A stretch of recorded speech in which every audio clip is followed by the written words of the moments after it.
Okay, so that's enough about Week 6.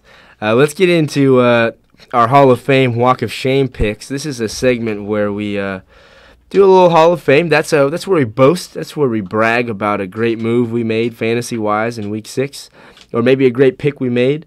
And then, of course, you got to also take the Walk of Shame where you admit your own faults, where we come in here, we talk about our problems, and everything's going to be okay. So I'll start off. First of all, my Hall of Fame move, getting a second victory. The victories are not coming easy for me this year in fantasy, and just pulling off a victory over my roommate, actually, my roommate Stavalone. That was big. That was huge. I really didn't make any great moves because my team totally underperformed, but his team only scored 50 points, and that is just awful. So I guess my Hall of Fame was getting a good matchup this week. I don't know. I mean, it's hard to come up with Hall of Fame picks for my team at this point. And then, of course, for my Walk of Shame, I've got to go out to the Detroit Lions. Man. I don't know why I picked them to go 16-0. It felt like a great idea at the time when I came in here 3 weeks ago. I was trying to impress my new broadcasters. And, well, obviously they're not going to go 16-0. So let's go over to you, Mitchell. All right, so for my Hall of Fame, I had my bench quarterback step into the starting role because Phillip Rivers was on a bye.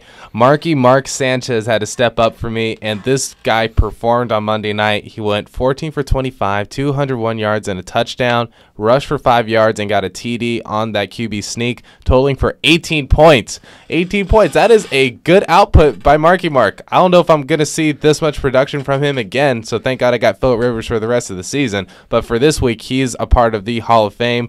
For my Walk of Shame, though, the Redskins defense. I believed in these guys. I was a intern in Washington, D.C. over the summer, and I covered them at training camp, and I was at awe. Ryan Kerrigan, Brian Arakpo. I was totally taken in by their defense, and I picked them up in the last round of the draft. And this week, 3 points. 3 points against the Philadelphia Eagles, who have no business winning games at this point, but who knows? Maybe the Eagles have turned things around. This whole dream team thing, I thought it was going to be another week of them just being blown up by a division opponent.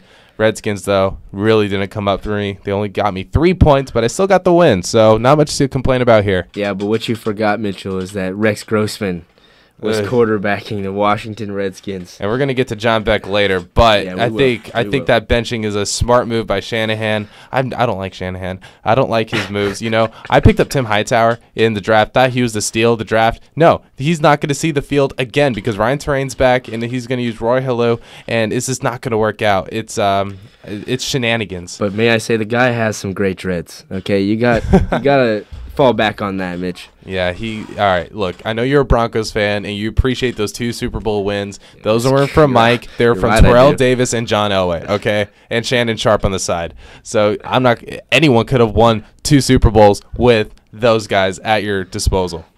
Well, let's not say anyone, okay, Mitchell? Anyone with a decent IQ. Mike Singletary could not have won 2 championships with those not on the sidelines. Okay? Not on the sidelines.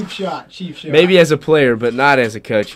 So let's go over to you, Maddie. How about a couple Hall of Fame, Walk of Shame picks? I had actually a really nice Hall of Fame pick this week. Didn't give me huge numbers, but Ernest Graham of the Tampa Bay Bucks actually did pretty well for me. I knew that LeGarrette Blount was ruled out due to his injury, so I figured I'd pick up Ernest Graham, even though I think he's like 31 or 32, so he's a little bit aged, but turns out he's aged to perfection. He had fine wine. Excuse me, but he did have 109 rush yards, 2 receptions for 22 yards, respectable numbers, definitely as my second back, and in light of Beanie Wells' bye week, I love to see him step up for 13 points, so that was great.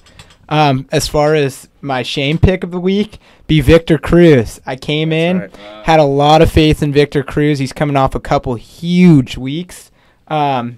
was pretty serious about starting Anquan Bolden. I won't say who, but I received some faulty fantasy advice. And no, please tell the listeners who gave you that advice. Peter Hammond. Who is Ham that? and Who's Cheese, that guy? host of this radio show. But I'll tell you, you know what? I was happy about that. I was happy about the advice because I think Victor Cruz, you got to have faith in your team.